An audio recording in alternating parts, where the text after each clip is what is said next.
Es realmente un privilegio estar aquí. Agradezco al pastor Gabriel, ¿no?, por permitirme compartir en este lugar. Es un privilegio compartir la palabra de Dios, pero también sé que es una responsabilidad.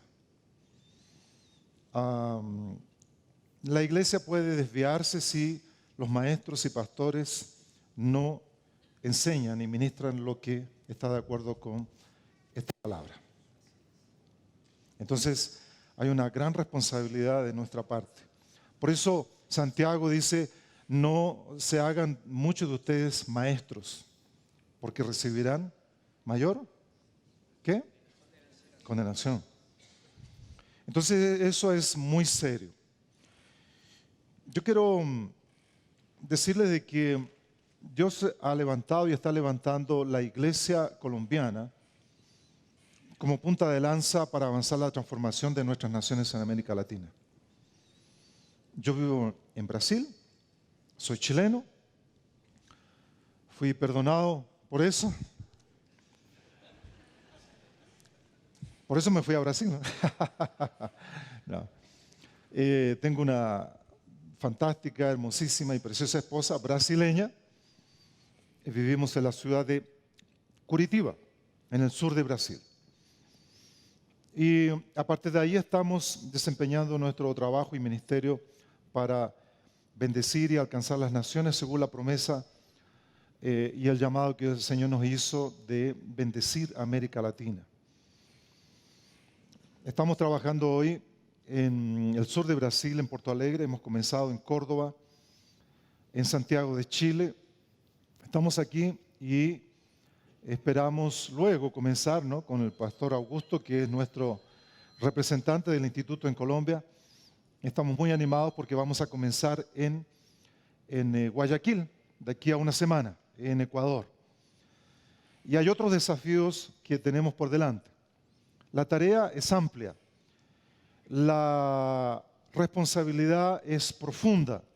Necesitamos preparar a la iglesia para que ésta se levante y cumpla la tarea de ser instrumento de Dios para transformar nuestras naciones.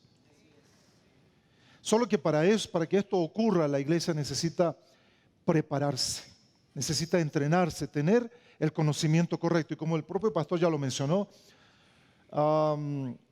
necesitamos recuperar nuestra cosmovisión bíblica. Porque aunque la mayoría de los cristianos en este continente ama al Señor, participa de una iglesia y tiene un corazón inclinado a Jesús, pero nosotros pensamos de manera secular, humanista. En cualquier área que nosotros pensemos, vamos a descubrir que nosotros pensamos como piensa la cultura que está prevaleciendo hoy. Y no pensamos bíblicamente. Solo en algunos aspectos. Entonces yo quiero desafiarlos en esta mañana y converse con aquel que está de su lado.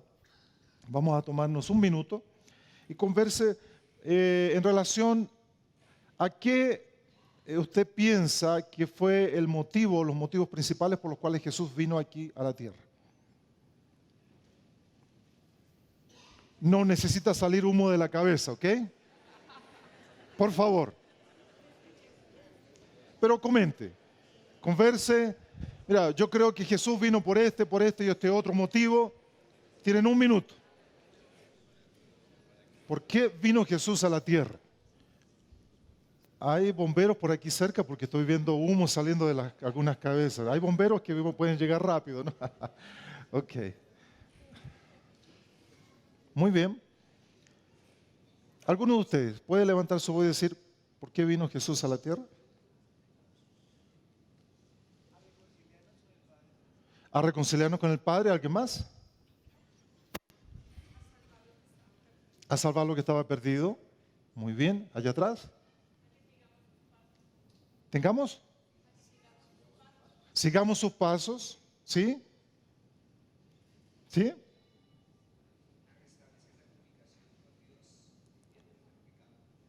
Ok, restablecer la comunicación con Dios. ¿Alguien más? A enseñarnos la correcta manera de vivir. ¿Cómo? Perfecto, danos ejemplo. Bien, son cosas valiosas e importantes que han mencionado. Yo me inquieté hace algunos pocos años atrás porque yo descubrí que el propio Jesús, Él nos dice los motivos por los cuales Él vino a la tierra y a veces ni siempre coincidía con lo que los cristianos creen respecto de su misión. Y aunque mencionamos cosas que son valiosas e importantes, tenemos una comprensión no muy clara respecto de su misión amplia, completa, profunda. ¿A qué vino Jesús? Entonces, Primera de Pedro 2:21, que ustedes lo tienen ahí, Primera de Pedro 2:21 dice: porque para esto soy llamado, pues que también el Cristo fue afligido por nosotros, dejándonos ejemplo para que vosotros sigáis sus pisadas. Fíjense, aquí tengo la versión Jubilee Bible, ¿no? ¿Okay? Entonces, jubileo. Jesús nos dice los motivos por los cuales Él vino. Yo descubrí por lo menos 6 motivos fundamentales que yo llamo los ejes centrales del ministerio de Jesús en la tierra. ¿Por qué esto es relevante? Primero, para que nosotros tengamos un claro entendimiento de por qué Jesús vino. Es fundamental que los cristianos sepan por qué Jesús vino. Pero en segundo lugar, porque cada motivo que Él expresa por el cual Él vino a la tierra tiene que ver con un aspecto de la misión y de la tarea de la propia iglesia. O sea, la misión de Jesús está vinculada con la tarea y la misión de la iglesia. Si nosotros no sabemos exactamente a qué vino Jesús, ¿será que entendemos plenamente cuáles son las tareas que nosotros tenemos como iglesia? El texto de Pedro dice que Él hizo ¿qué? Nos dio ejemplo para que sigamos sus pisadas. Entonces, los pilares del ministerio de Jesús en su venida a la tierra. Primer pilar. Y exacto. Él vino para hacer la voluntad del Padre.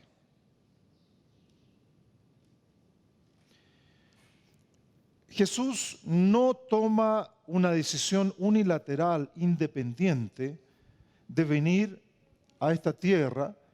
Él lo hizo porque el Padre le dijo: hijo, tú vas a la tierra a cumplir una tarea. Dentro del plan eterno de Dios estaba enviar al Hijo. Pero el Hijo no toma una decisión independiente. Él está sujeto a la voluntad de Dios, a la voluntad del Padre. Tenemos algunos textos ahí. Yo les confieso que por un error mío tengo aquí la presentación, que la tengo ahí, la tengo en portugués aquí. Entonces voy a traducir para no estarme dando vuelta y mirando para atrás, porque si no, ustedes me van a ver solamente las espaldas. Entonces, bien, el Salmo 46:8 revela que Él dice: tengo inmensa alegría en hacer tu voluntad, oh Dios. Tengo inmensa alegría en hacer ¿qué? Eso me lleva a pensar que a veces nosotros los cristianos, cuando pensamos en que estamos haciendo la voluntad del Padre, la manera en que lo expresamos parece que estamos llevando un gran peso sobre nuestras espaldas. Sí, estoy haciendo la voluntad de Dios, pero está difícil. Tengo un gran amigo chileno, él es pastor, y los primeros años que yo vivía en Brasil, yo lo llamaba con el único que he mantenido un contacto más vigente, es un amigo personal. Entonces yo lo llamaba a veces telefónicamente, ¿no? Los primeros años, no existía WhatsApp en ese tiempo, ¿no? Entonces yo lo llamaba y entonces le decía: compadre, le decía, ¿cómo estás? Y él siempre, la primera frase que él usaba, está difícil, me decía. Está difícil. Está difícil. Y parece que esa era la introducción de él siempre, está difícil. Ahora ya no lo dice más, gracias al Señor. Pero pareciera que nosotros llevamos un gran peso a veces cuando entendemos que estamos haciendo la voluntad de Dios. Y hacer la voluntad de Dios significa una contrariedad, una dificultad, ¿sabe? Jesús dice, tengo inmensa alegría en hacer tu voluntad. Porque tu ley está en lo íntimo. Tu ley. Vine, dice Hebreos 10:7, vine a hacer tu voluntad, oh Dios. Y no es un peso para mí, es motivo de alegría. La pregunta que yo te hago en esta mañana, ¿tú tienes alegría de hacer la voluntad del Padre? ¿Es algo de inmensa alegría en tu corazón hacer la voluntad de Dios? Obedecer sus mandamientos, seguir sus preceptos, ¿es motivo de alegría y contentamiento? Para Jesús lo era. Aunque eso significó duros procesos en su vida aquí en la tierra, pero era motivo de alegría hacer la voluntad del Padre. Él vino a eso, a hacer la voluntad del Padre. Veamos la siguiente imagen. Salmo 143 dice, enséñame a hacer tu voluntad. Dice el salmista, enséñame a hacer tu voluntad. Mateo 27, está, no sé si dice 27, está correcto, 7. Ni todo el que me dice, Señor, Señor, ¿qué pasa? Entrará en el reino de los cielos, sino solamente aquel que hace la voluntad de mi Padre que está en los cielos. El tema de hacer la voluntad de Dios es un tema fundamental en las Escrituras. Sean por tanto, no sean faltos de juicio, estoy traduciendo, busquen comprender en Efesios 5:17 cuál es la voluntad del Señor. O sea, sean activos en determinar, conocer qué es lo que Él quiere para nuestras vidas, para nuestras familias, para nuestra sociedad, qué es lo que Él quiere. Sean activos en saber la voluntad de Dios. Y luego, síganla, obedézcanla. Y finalmente, Efesios 6:6 dice que nosotros no debemos hacer la voluntad porque los hombres nos ven, sino como siervos de Cristo haciendo de corazón la voluntad de Dios. Segundo motivo por el cual Jesús vino a la tierra. Pueden cambiar la imagen. Él vino, según Lucas 4:43, Él dijo, es necesario que yo anuncie también las buenas nuevas del reino de Dios a otras ciudades, porque precisamente para esto fui enviado. Nuevamente, Jesús no está diciendo, yo tomé la decisión de ir. No, yo fui enviado, fui comisionado y yo fui obediente a este llamado de mi Padre. Pero yo vine, ¿a qué? A anunciar las buenas nuevas, ¿de qué? Del reino de Dios. Buenas nuevas es en el original, en el griego, la palabra evangelio, ¿sí? Buenas nuevas, buenas noticias. Yo le decía a los alumnos del instituto ayer, mientras teníamos el entrenamiento, le decía, los seres humanos somos viciados en malas noticias. Por eso que hay muchos programas de televisión que tienen mucho éxito, porque lo que hacen son programaciones hechas para hablar lo malo que está ocurriendo. Allá en Brasil hay muchos canales de televisión y hay por lo menos unos 5 o 6 de alcance nacional, y algunos de estos en sus programas matinales dedican tipo mediodía o 11 de la mañana, 1 hora, 1 hora y media, programa donde muestra el crimen que está ocurriendo y parece que los camarógrafos andan siguiendo dónde está ocurriendo el crimen para mostrar el derramamiento de sangre, el asesinato, el robo, el asalto. ¿Por qué? Porque somos inclinados a seguir y escuchar malas noticias. Pero Jesús dice que Él ha venido a traer buenas noticias. Y las buenas noticias tienen que ver con el reino de Dios. La mejor noticia que Jesús nos trajo fue que su reino ha venido. Esa es una excelente, fantástica, maravillosa noticia. ¿Cuántos lo ven así? ¿Realmente es una buena noticia? Fíjese, comenzando por el hecho de que Dios toma la decisión de venir a la tierra a través de su Hijo. Porque eso fue una decisión que Él tomó. En segundo lugar, Él trae todos los elementos para restaurar nuestras vidas, para rescatarnos, perdonarnos, darnos destino, propósito. Es una excelente noticia. Buenas noticias del reino de Dios. Son las noticias de su gobierno, de su señorío, de su dominio. Y eso podríamos demorar mucho hablando solamente sobre el reino de Dios, que es el tema central en el Nuevo Testamento. Pero Jesús dice, yo he venido a anunciar buenas noticias, porque lo que tenemos antes del reino son muy malas noticias, pésimas noticias. Pero ahora Jesús viene e introduce las buenas noticias del reino de Dios. Entonces eso debería llenarnos de muchísima alegría y contentamiento.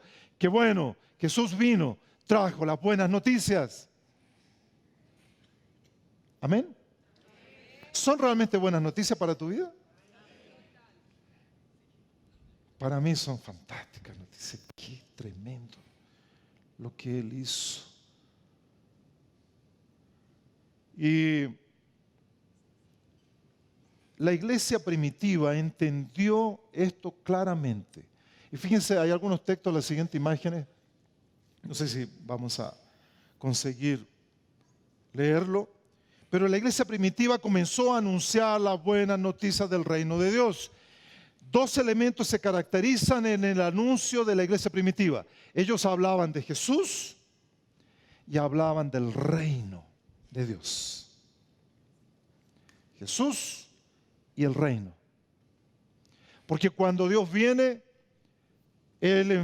cuando Jesús viene, enfrenta el reino de las tinieblas, la oscuridad, el pecado, las maldiciones. Y Jesús, Él dice, si yo echo fuera a los demonios, entonces el reino de Dios ha llegado. Porque ha venido un reino superior que enfrenta las tinieblas y la oscuridad. Y entonces Jesús se dedica a manifestar ese reino. Alimenta, da esperanza a los pobres, sana a los enfermos, expulsa a los demonios. Son buenísimas noticias. El reino de las tinieblas comienza a ser enfrentado finalmente en la historia y es hecho por el Hijo de Dios. Él comienza a enfrentar la oscuridad. Trae luz, trae libertad, trae perdón, trae sanidad, trae resurrección. Son buenas noticias. Amén. Y la iglesia primitiva exactamente hizo eso. La iglesia, nosotros somos la iglesia de Cristo. Debemos vivir, anunciar y manifestar el reino de Dios. Si nosotros observamos algunos panoramas en nuestra cultura, vemos que está faltando la entrada y la introducción del reino de Dios para cambiar las cosas. El diablo y las fuerzas de las tinieblas temblaban porque finalmente vino alguien que los enfrentó. Y la iglesia ahora tiene la tarea de enfrentar las tinieblas en esta época. Tenemos el poder y la autoridad dada por el Señor Jesucristo.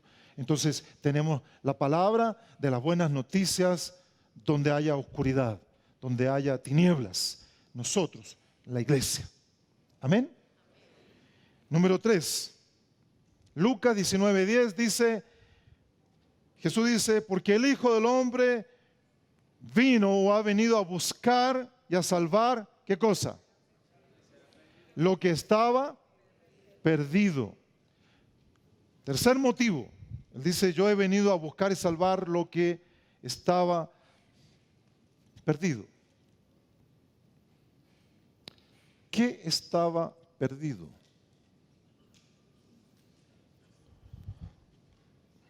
¿Qué estaba perdido? Bien, sí, el hombre. Es interesante que la expresión idiomática es, no dice yo he venido a buscar los que estaban perdidos. Él dice lo que estaba perdido. ¿Sabe qué estaba perdido? Para entender eso nosotros tendríamos que ir a Génesis capítulo 3. Cuando el hombre peca, desobedece, cuando Adán escucha la sugerencia, la sugestión de Eva, y Eva escucha a la serpiente, Adán pierde la administración del reino de Dios sobre la tierra, con todas sus manifestaciones y expresiones. Es muy serio lo que fue perdido en el jardín del Edén, en el pecado. Por eso Jesús dice, yo he venido a buscar lo que estaba perdido. ¿Sabe? Cuando Adán peca, se pierde la relación con Dios, se pierde la identidad del hombre mismo, el hombre se pierde dentro de él mismo, se pierde la relación entre los seres humanos y nosotros vemos algunas manifestaciones porque ya al inicio vemos la separación entre hombre y mujer, porque cuando Dios le pregunta a Adán, ¿qué hiciste, Adán? La respuesta de Adán fue, la mujer. Fíjense, primero culpa a la mujer. No mira a la esposa que está a su lado, por favor. La mujer que tú me diste. O sea, habían dos responsables de este problema gigantesco. La mujer, ¿y quién? Y Dios. Y hasta hoy muchos seres humanos continúan con esa práctica de culpar a los otros, incluso al mismísimo Dios, por las circunstancias que les toca vivir, sea a nivel personal, familiar o como nación. Culpan a Dios. Si existiera Dios, esto no ocurriría. Dicen, ¿sí? ¿Lo han escuchado? ¿Alguna vez, tal vez alguno de ustedes lo dijo? Si Dios existiera, mira, esto no pasaría. Culpamos a Dios. Lo que hizo exactamente Adán. Entonces, ¿fue responsabilidad de él? Sí. Algunos llaman esto el silencio de Adán. Adán no asume su papel y su responsabilidad. Y déjeme decirle esto a los hombres presentes. Tenemos una inclinación muy poderosa, los hombres, de escabullirnos de nuestras responsabilidades. Tenemos una tendencia muy profunda, los hombres, levanten su mano los hombres. Tenemos un problema serio. ¿Y sabe lo que ocurre en América Latina? Nosotros los hombres nos escabullimos de nuestras responsabilidades. ¿Y sabe quién termina asumiendo la tarea? ¿Quién? Las esposas. En sus hogares, por ejemplo. ¿Sabe las grandes fallas y problemas que tenemos a nivel social en nuestro continente? Es porque faltan hombres que asuman la tarea y la responsabilidad en sus hogares, en sus iglesias y en la sociedad. Están faltando los hombres. Entonces viene un descalabro en toda la cultura. Hogares y familias disfuncionales. Problemas sociales serios. Aquí en Colombia, en Chile, en Argentina, en Brasil. Faltan hombres que asuman la tarea y la responsabilidad que Dios les ha dado como cabeza. para vivir de acuerdo a lo que aquí está escrito. Entonces, Jesús dice que Él ha venido a buscar y salvar lo que estaba perdido y paga el precio por el rescate de todo lo que se había perdido, que como dijimos, incluye, se pierde la relación con Dios, la relación del propio hombre consigo mismo, la relación con sus semejantes y la relación con la creación, como administradores de la creación.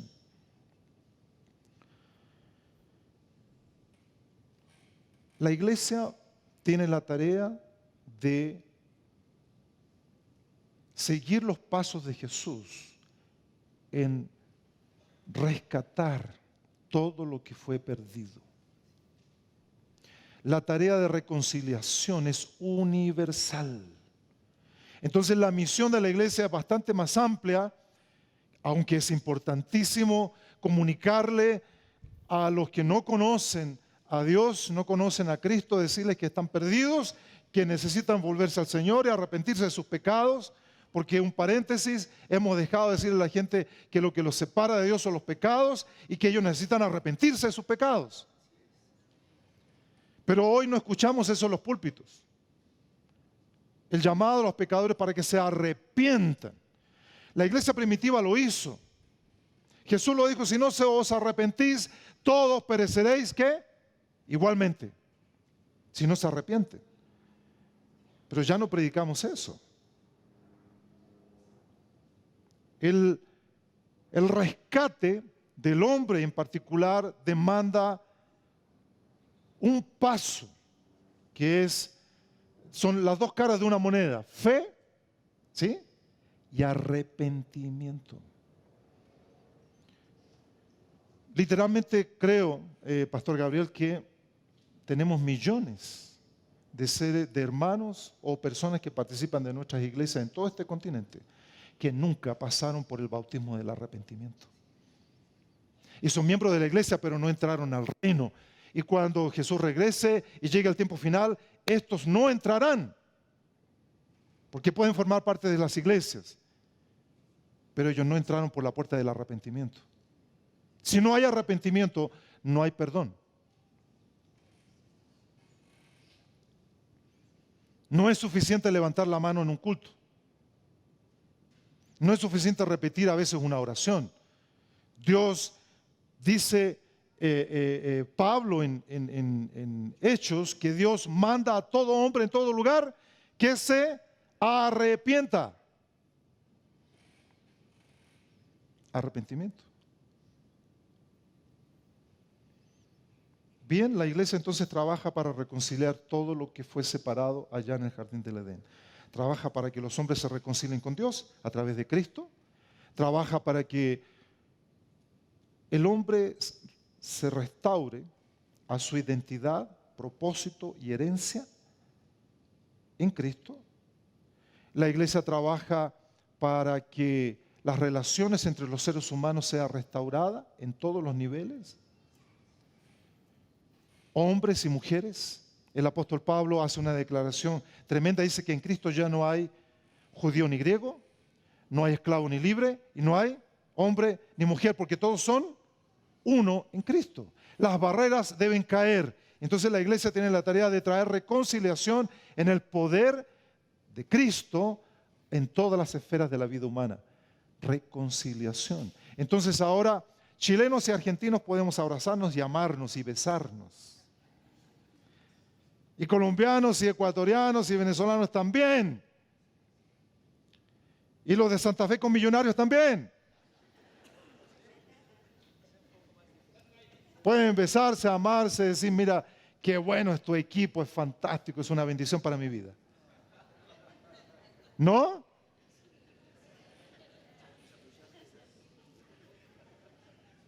Porque hemos levantado barreras de separación, de división, de odio, de rechazo.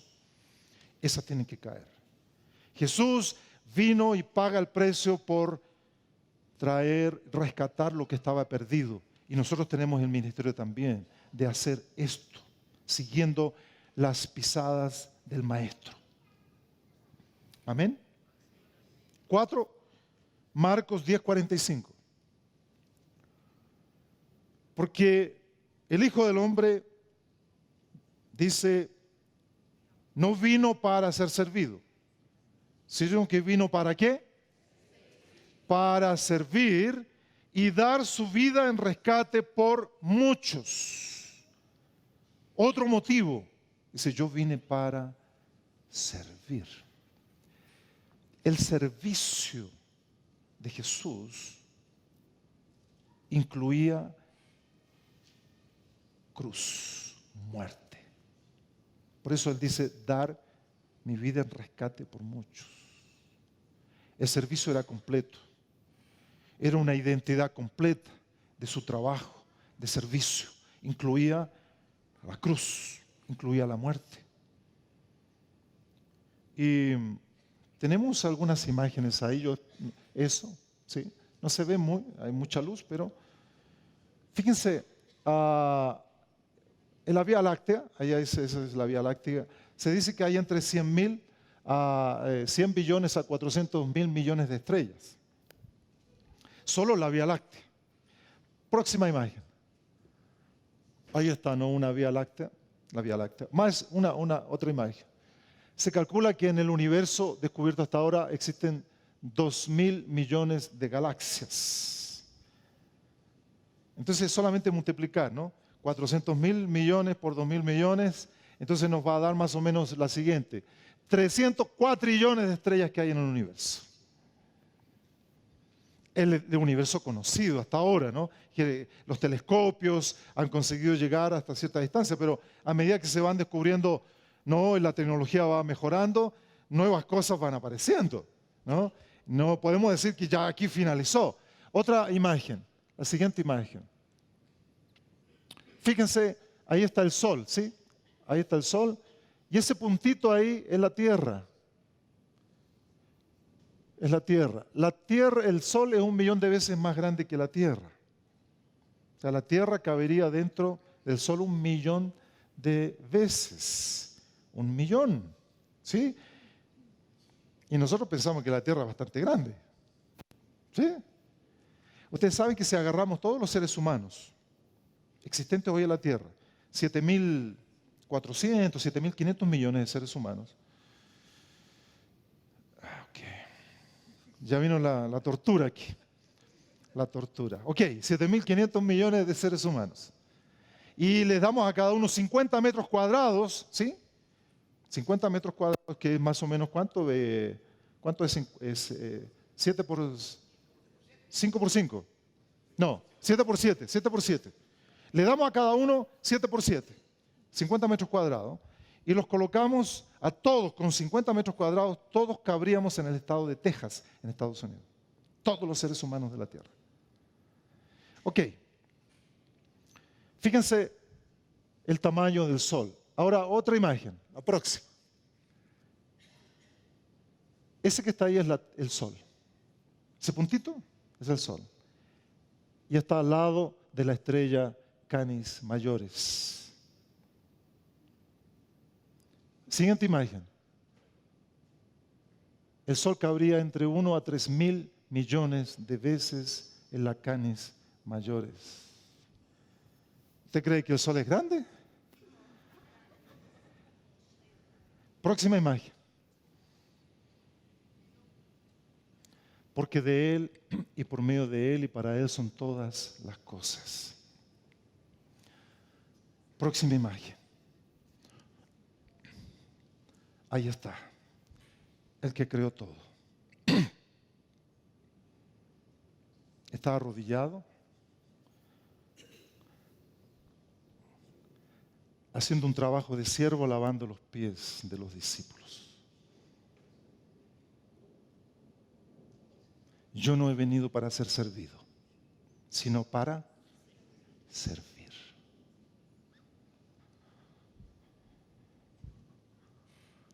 ¿Qué hace la iglesia?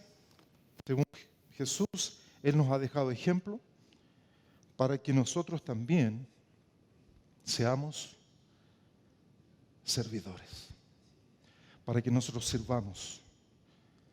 No buscar ser servidos como es el modelo establecido por el diablo, sino el modelo de servir.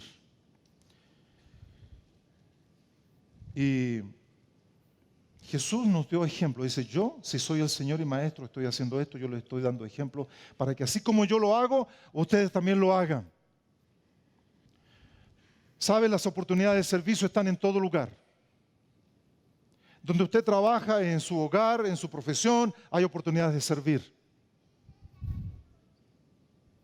Y cuando un cristiano que sirve efectivamente al Señor y sirve a la comunidad, a la sociedad, a la familia, en cualquier lugar, cuando el cristiano entra en un lugar, algún cambio debe ocurrir si él es verdaderamente servidor de Cristo. Algo diferente va a quedar en ese lugar, porque él es servidor. Así como Cristo, servidor. La iglesia es servidora en el nombre de Cristo. Y las oportunidades están por todos lados. Servir como alcalde de la ciudad, servir como presidente, pero es servicio. No es posición, es servicio. Soy el CEO de una gran corporación. Sí, yo soy siervo de Cristo como CEO de una gran corporación. Yo soy siervo de Cristo en mi casa. Y las oportunidades no faltan para servir. Número 5.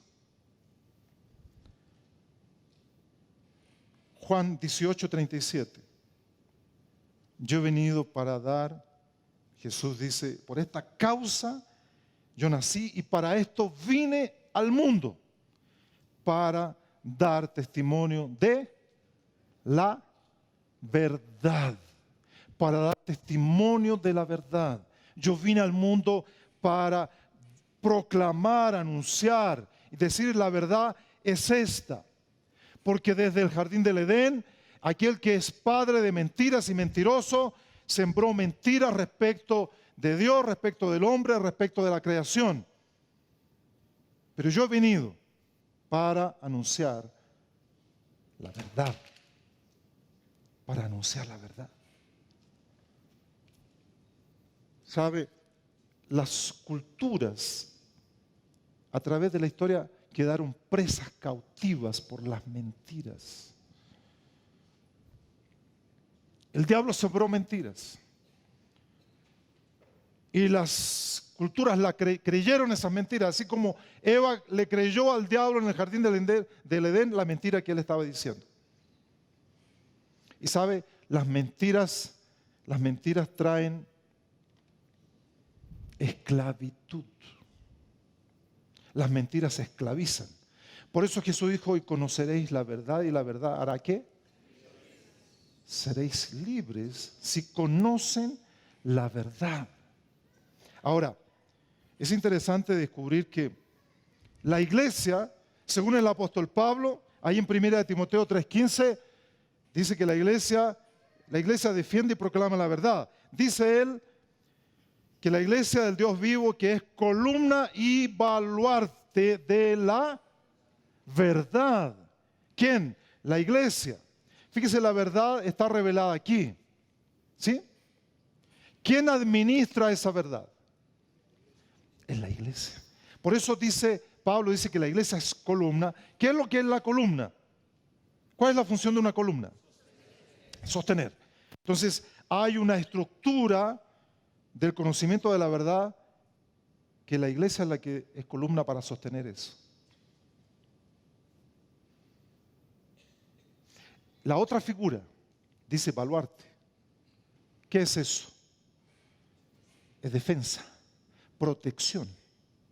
Entonces dice la iglesia, ella es columna, sostiene, pero también protege de las mentiras. Enseñando, proclamando la verdad, viviendo la verdad. Entonces ella se transforma en un muro protector de la verdad. ¿Para quién? Por ejemplo, para mi familia. Por ejemplo, para la sociedad, para la cultura. La iglesia es levantada por Dios como defensa de la verdad, para que cuando las mentiras comiencen a llegar, la iglesia se levanta y dice, no, esto es la verdad. Y discipulamos a nuestros hijos, discipulamos a la cultura con los conceptos de la verdad. Porque si la mentira entra, los problemas van a ser gigantescos. Como alguien ha dicho, cuando la verdad en la mañana está colocándose las medias, la mentira ya dio varias vueltas al mundo. Entonces, la iglesia defiende y proclama la verdad. Y muchas mentiras que operan en nuestra cultura hoy es porque en su momento la iglesia no se levantó como defensa de la verdad y las mentiras entraran y contaminaran la mente y el corazón de la sociedad. Una mentira, por ejemplo, solo una. Los hombres son superiores a las mujeres. ¿Eso es verdad o es mentira? Mentira. Es mentira. Los hombres no son ni mejores ni superiores a las mujeres. Pero la cultura, parte de la cultura lo ha creído. Entonces, por eso que Dios establece la iglesia para anunciar, discipular. Aquí, por ejemplo, los pastores tienen la tarea de discipular, ¿no?, a los miembros de la iglesia con el conocimiento correcto, para que a su vez ustedes sean instrumentos de Dios para proclamar esa misma verdad y enfrentar las mentiras que están siendo diseminadas por ahí. Número 6.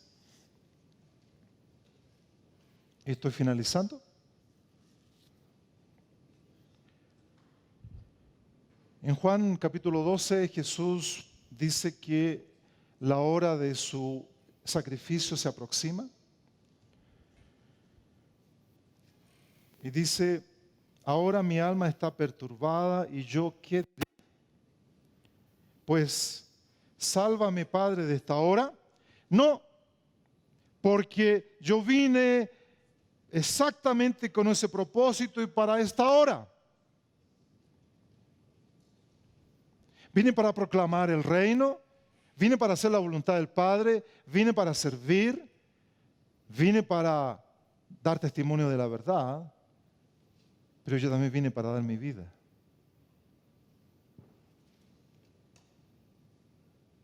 Y Él dice que si el grano de trigo no cae en tierra, ¿sí? Y si Él no es sepultado y no experimenta el proceso de muerte, dice no lleva fruto. ¿Cuántos conocen el grano de trigo? ¿Sí? ¿Qué pasa si lo dejamos aquí encima? ¿Él va a producir? La única manera que Él produzca fruto es a través del proceso de muerte. Eso significa enterrarlo en tierra. Muerte y sepultura. Y a partir de ahí, entonces, después de un tiempo, surge vida. El reino de Dios produce vida a través de la muerte. Pero mi impresión es que una parte importante de los cristianos de hoy no quiere morir. No quiere morir. Y no estamos hablando necesariamente de muerte física, no estamos hablando de eso, ustedes entienden. Y fíjense, Jesús fue muy claro con esto. Mateo 10:38, y aquel que no toma su cruz y no me sigue, no es digno de mí. ¿Sabe? En esa época, la época de Jesús, cuando tú veías a alguien seguido por algunos soldados y que arrastraba una cruz,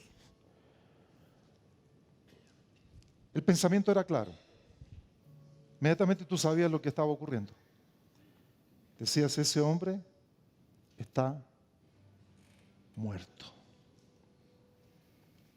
Solo necesita algunos pasos más para llegar allá, donde será crucificado y morirá en cosa de horas. Jesús dijo, el que no me sigue, el que no toma su cruz y me sigue, no es digno de mí.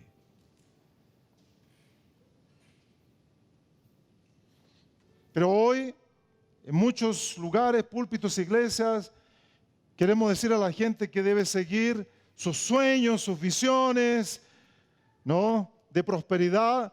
¿Cuántos hay engañados cuando Jesús dice, tienes que tomar la cruz cada día? Jesús le proclamaba a las multitudes, si alguien desea seguirme, niéguese a sí mismo.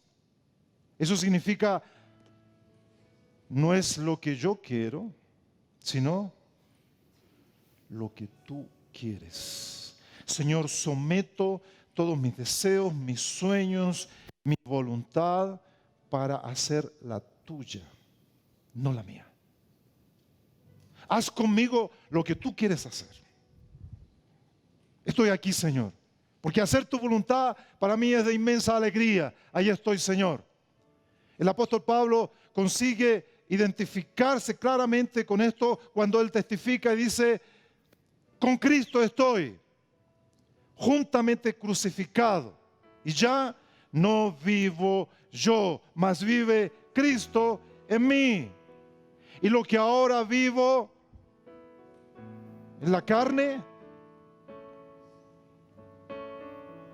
lo que yo vivo de aquí en adelante ahora lo vivo en la fe del Hijo de Dios, el cual me amó y se entregó por mí. El que está crucificado está muerto. Se negó a sí mismo. Dijo, Señor, aquí entrego todo para hacer lo que tú quieres, no lo que yo quiero. No mis sueños, no mis deseos, los tuyos, Señor, tus propósitos. Oremos, cierra sus ojos. No sé si el Espíritu Santo creo que te ha hablado en esta mañana y tal vez algún aspecto ha tocado tu vida. No estás haciendo, estás siguiendo, no estás siguiendo. ¿Qué necesito cambiar? ¿Qué necesito corregir? Sí, Señor. Esta, Señor, es tu iglesia y tú amas a tu iglesia. Es tuya, te pertenece, es tuya. Necesitamos, Señor, permanentemente ser orientados, corregidos, porque tú te comprometiste, Jesús, un día diciendo, yo edificaré mi iglesia. Edifica esta congregación, edifícala de acuerdo con la verdad, con los fundamentos correctos, en el nombre de Jesús. Que sea levantada, Señor, esta generación de cristianos como hombres y mujeres que hacen la voluntad del Padre, como hombres y mujeres que proclaman la verdad y viven la verdad, como hombres que anuncian y viven el reino de Dios, como hombres y mujeres que están listos y dispuestos a servir, como hombres y mujeres que están muertos para sí mismos, pero vivos para Dios y para su reino. Edifica, Señor, esta iglesia. Cumple tus propósitos más altos en este lugar. Oramos, Señor, con gratitud, en el nombre de Jesús.